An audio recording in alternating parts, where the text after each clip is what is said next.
Yeah. Let's not do that again. What's going on, YouTube? It's your boy Erinthegod here, and I'm back with another video. Today, I am watching All Gods and Soul Eater and the Fire Force, ranked weakest to strongest.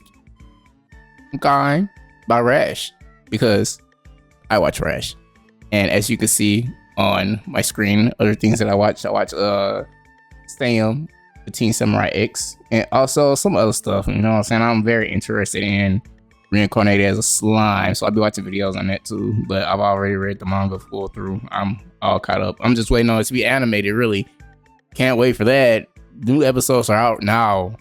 You feel what I'm saying? But I want to see this because I'm very interested in this. By the way, Soul Eater is my favorite anime. It's my favorite anime. That's a background show for me. Like that is like I would sit here and I would just put on Soul Eater. Like people put on Avatar: The Last Airbender. You feel what I'm saying? That's just how much I love Soul Eater. And actually see like the world get created in Fire Force. I ain't gonna lie to you, bro. I couldn't keep up with Fire Force. It's not that I couldn't keep up with it. I couldn't sit there and watch it through.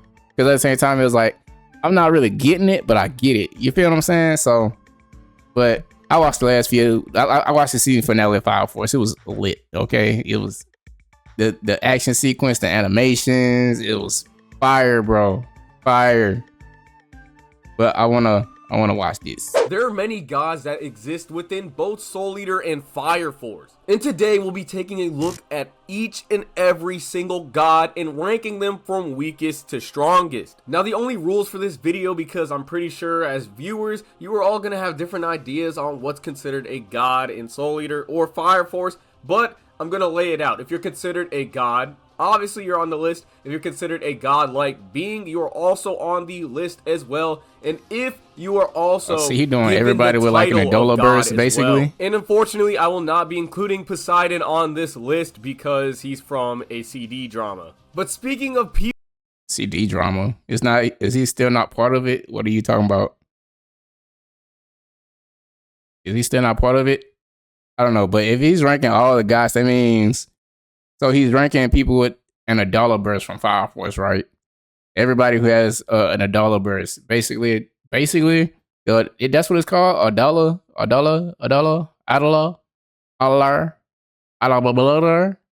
something like that. Yeah, sorry about my accent, man. I'm from Louisiana. I'm from BR. I'm from Baton Rouge. So, if y'all don't understand what I'm saying, that's on your body. People who have the title of god, that starts our list off with Mifune. He's known as the god of the sword. Ever since he was first introduced, he would give Black Star a run for his money. A run for his money? One of, if not the soul. First of all, he wasn't giving Black Star a run for his money. He was terrorizing poor Black Star. That's what he was doing. Black Star was being terrorized by this man. He's like I want to say original Zoro, but he's not the original Zoro because nobody could be Zoro but Zoro. But swords though. Swords. Reason as to why Black Star was able to transcend the gods. Because if it wasn't for the lasting effects of the battles that Black Star had with Mifune, he probably wouldn't have reached those heights by because he traumatized them. Of the warrior. In this series, Mifune is the only character with a soul that is equivalent to 99 human souls. And honestly, this would make the most sense because he would be the closest regular human to God, or at least reaching a godlike level. And this would only make sense because Black Star, with his goal being to transcend gods, he'd have to transcend the god of the sword, who would be the human closest to the level of a godlike being. Mifune is so strong, without a death scythe, he is able to compete against Sid while he's using Azusa. And obviously she's pretty broken because she's a death scythe. Mifune, without a demon weapon and only using ordinary swords, can contest a death scythe. One of God's.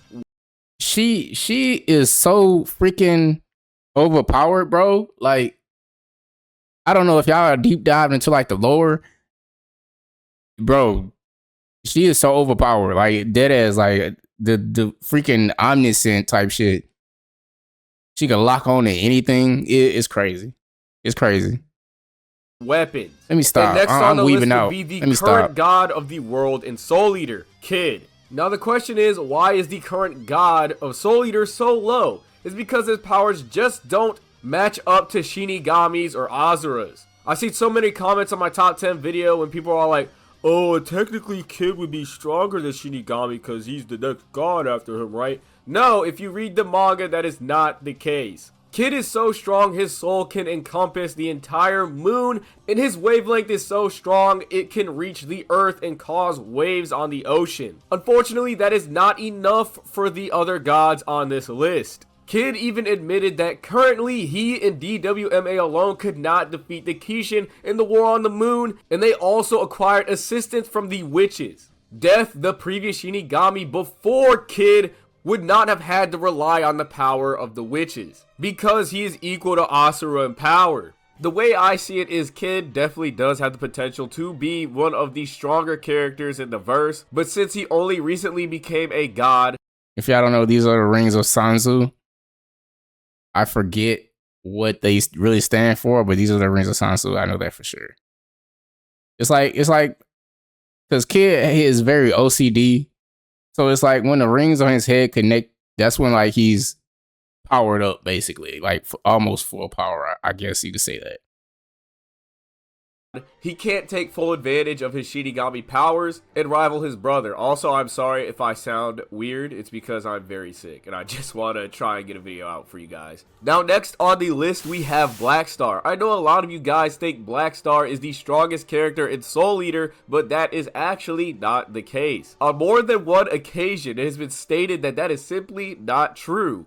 Kid is actually on the same level in strength as Black Star, but he's just slightly worse than him. Black Star did indeed transcend the gods because Kid is technically a god, but he has not transcended all of them. At the end of the manga, Black Star is training and he says that one day he will be strong enough to fight the Kishin alone. The entire fight, Black Star, Kid, and Maka and the witches, everybody on the moon had to work together to defeat the Kishin. Black Star is strong. Thanks, bro. But again, I don't know. other gods, I don't know what they fed him. Souls, obviously. But god damn, Kishin was just overpowered as hell. He just didn't want to go down. in the series He just didn't want to go down longer than they have way more experience, and definitely know how to take full advantage of their powers. All of, if not most of these characters are all beyond human understanding. That's why they have such bizarre abilities like Black Star being able to grab lasers and all this other stuff. Levitation, Toon Force, you name it. But it seems as if he's simply not at the same level as the other gods in this verse. Gods whose presence alone can drive you to madness, create worlds, travel through time, etc. It is possible that Black Star could do these things because, as stated, he could literally do anything. Up next, we have Arthur. Now, this is very debatable on whether or not Arthur is stronger than Kid and Black Star. But at least for me, I'd put them all on the same tier. I don't know who is stronger exactly, but Bro, I would say Arthur is so delusional. He's the reason why there is weapon meisters. He created the very first soul weapon with a soul, aka Excalibur, the most annoying being on the face of Soul Eater planet thing. The most annoying. I mean the most annoying thing ever. say that Black Star is slightly stronger than with Kid, Excalibur, and I would bro. say that Arthur He's the most powerful weapon ever because he's the first. It's just really ambiguous because these guys are all capable of doing anything. Anything that their imagination allows them to. They think it and they do it. Arthur does this just like Black Star. He comes back from the dead. He blows up stars. He's able to breathe in space. All of these characters practically have no limits. Arthur is a goat. Because they can do whatever their imagination lets them. But it seems as though there are certain extents to those powers, even though we don't know exactly what those extents could be, but they just can't use these abilities as well as the others on the list. It's kind of crazy to say that these characters can do absolutely anything they put their mind to because they can.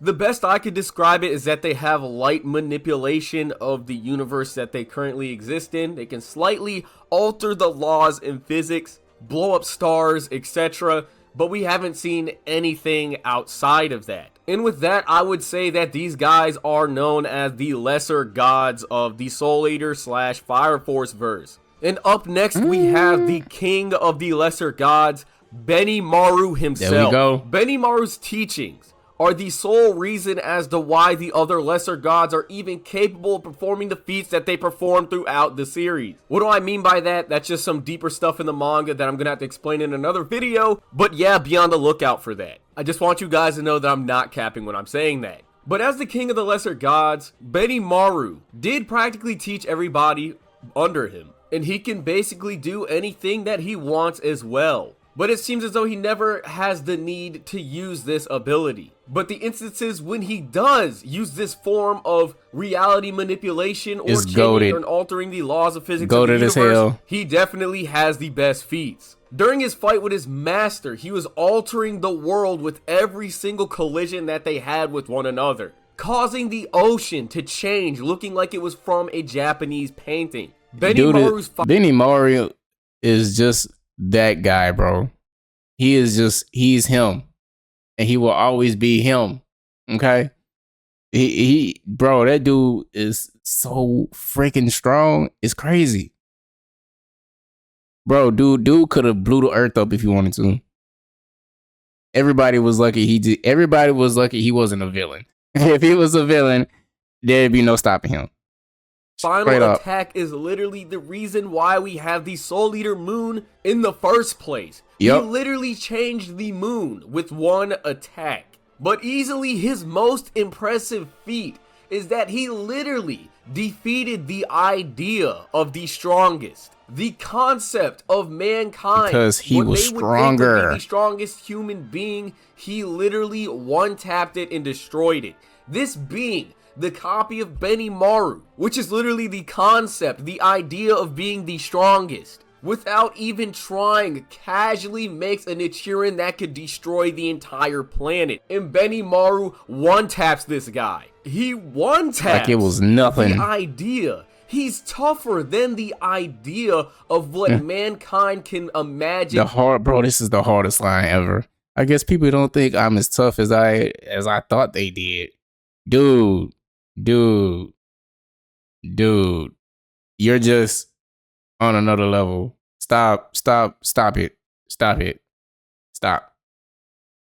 The strongest opponent could possibly dude is powerful as hell. And I quote, "So you're even stronger than the toughest of all humankind can imagine." Do you know how fucking broken that is? You could probably argue with this feat alone that he could be even higher on the list. There is a reason why he is known as Akala himself. I think he should. Out of everyone, I think he like top 5. Is the closest to being a god. Well, top 5? At least a higher tier god.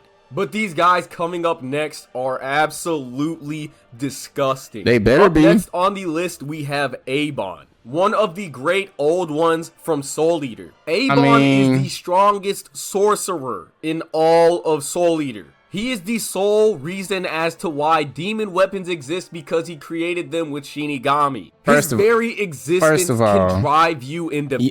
First of all, he didn't complete it. The witches did. The witches completed it, and they made the first...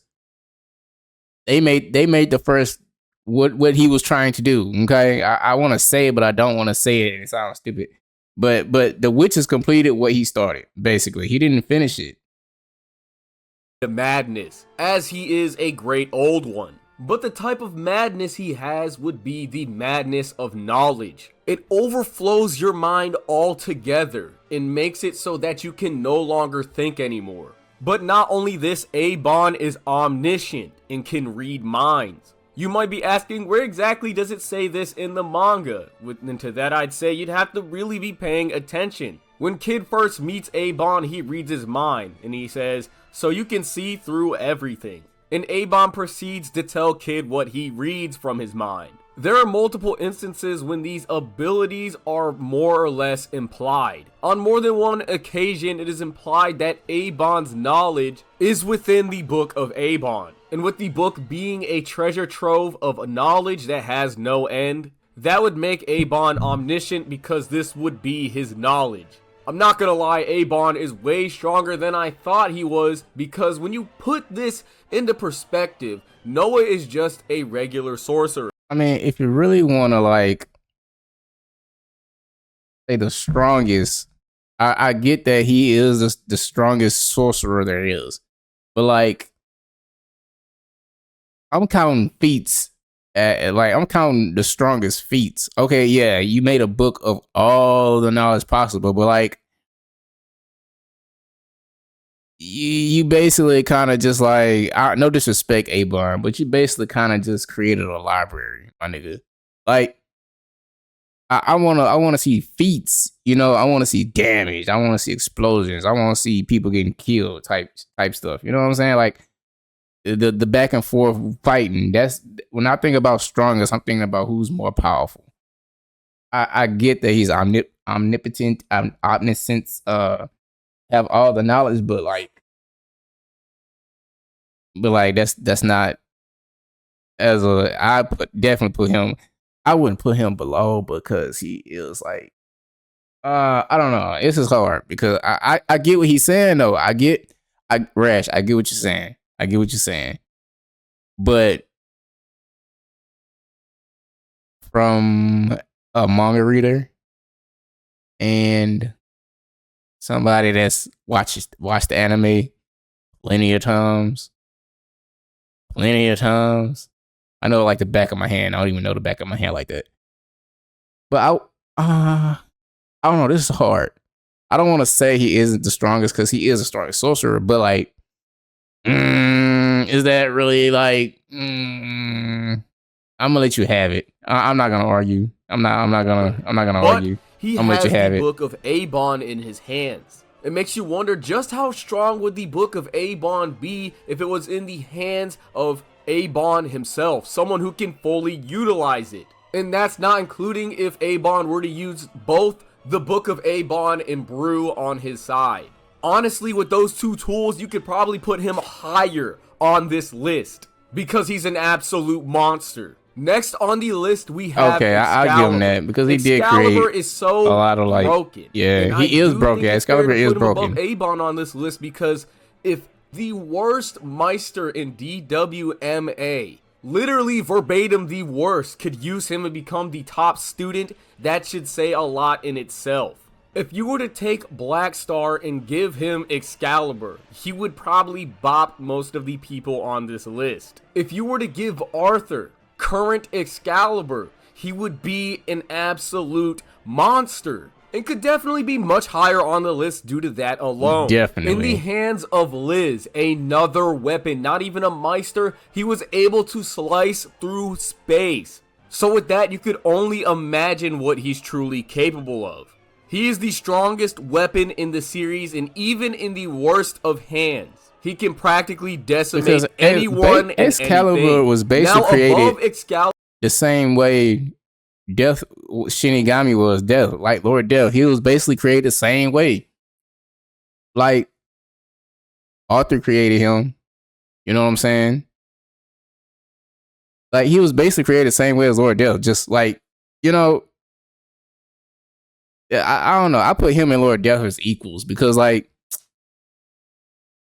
bro, Excalibur is he's a powerful ass little ting. Annoying little ting. Bro, if Death was to use Excalibur, I think he'd be unstoppable for real. Like I know he had to die so that, you know, Kid could take over that mantle. Because when Lord Death died, didn't he like Kid take over his powers or something like that? I forget. I haven't read the manga so long. I don't know. But if Lord Death had Excalibur, it'd be over with 100%. Seeing as how anybody's soul link can match Excalibur's, like anybody's can match Excalibur. Well, he can match soul wavelengths with anybody. So it's like anybody could use him. Imagine if Death used Excalibur. Like somebody of the same god tier. Because I think Excalibur is a fucking god. I don't give a shit. He was created before Death was. You know what I'm saying? and he is older than death himself. Excalibur, the stupid sword, is older than death. In Soul Eater and Fire Force, because he was created first. The great old one of power. He is so strong. He has the same wavelength as Azura. There's not much known about him, but given the fact that he is the great one of power, he is so dangerous he was sealed inside of the Book of Abon. And is one of the reasons why Krona sacrificed himself to seal him away at the end of the story. And with him having a wavelength that can match Ashura and Shinigami's, I think he's more than justified to be in this position. Up next, we have Shinigami and Azura. They're so broken, their soul wavelength can encompass the entire planet. Shinigami as the god of the cosmos that literally maintains order over the universe, he can ultimately determine who dies and who doesn't. When it comes to Shinigami and the Kishin, we aren't shown exactly what they are capable of, but it does seem like at the bare minimum they have some form of Toon Force-esque abilities. Well, honestly, I wouldn't say bare minimum, I'd say an extensive amount, because obviously I love it. Toon Force abilities, I love it so much because it's true. It's like if you have Toon Force abilities to where like you just creating random ass shit and changing the world up however you want, you know what I'm saying? Just making up shit on the spot. Basically reality manipulation. You're a god. Don't give a fuck. You're a god. You're a god. I'm a god. Obviously, Erinthegod Black Star is not as strong as them, and he's capable of doing that as well. Their very presence can change and warp reality.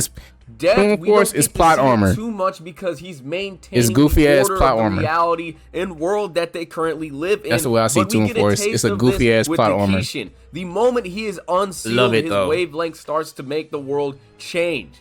Unfortunately, we don't see the full extent of these powers because obviously Shinigami is overruling it with his order. At the bare minimum in terms of just their wavelength, not actually using the but it makes sense though. Powers they're capable. It makes sense that, you know, the Kishin or Ashura would be strong, just as strong as Death, or if not stronger, because that was the whole reason why Shinra did what he did in the first place. You know what I'm saying? Trying to keep that at bay because that was just out of pocket. It was out of hand. So he had to do something of an equal feat, and that was create Death. You know what I'm saying? Because the Kishin, there will always be new Kishins, bro. He's not just gone forever. You know what I'm saying? Because guess what? People are afraid of shit. Madness is still there. There's gonna be another one. It's just a matter of when. Basically. Of making crazy things happen, such as Atlantis that was once sunken at the bottom of the sea could potentially surface again, and witches that were once lying dormant could awaken. Keep in mind, this happened without Azura even trying, and while Shinigami was basically nerfing him with his order. To put it in simplistic terms, Azura was trying to rewrite the laws of our universe, but Shinigami was also maintaining them. That's why we aren't able to see how their powers would play out. As gods, they are both beyond human understanding and can practically do anything they put their minds to. And this is not including things such as the Kishin being fear itself and Shinigami being the symbol of order. Their powers get kinda crazy, even if we don't see some flashy or crazy feat from them. Up next, we have the Evangelist, being the embodiment of the collective human unconscious. An assimilation of every mythological history ever created by the human race. Basically, a combination of every god throughout history. She is absolutely that makes a lot of sense. Can't argue, but she should be number 2, if anything. Because Bansho Manshira should be number 1. She should be number 2. Because it's basically she's like a concept, you know what I'm saying? So it's like she's a god a literal concept in reality. I don't know. I'm trying to sound smarter having than the I am. ability to justify contradictions. Don't overestimate or underestimate me, because look, I'm dumber than what you think, but I'm very smart, okay? In the laws of the Just universe, throwing that out there. fate manipulation, and so much more. I'm not going to spend too much time on the evangelist because the next one on this list, the final character, the absolute strongest in this series, can do all of this and then some. We already know who it is. It is Shinra. This dude is such a monster. He made a god.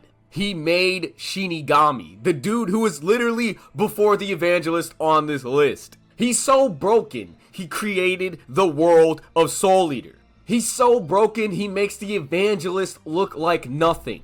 Every single attack that she throws at him, even if verbatim, this attack is supposed to destroy anything it touches. The fucking passive ability from this laser, if anything makes contact with it, it destroys it. He can literally change the laws of this ability and neg it. Verbatim, it's supposed to destroy anything it touches. He grabs it and throws it and casually creates an ozone layer out of it.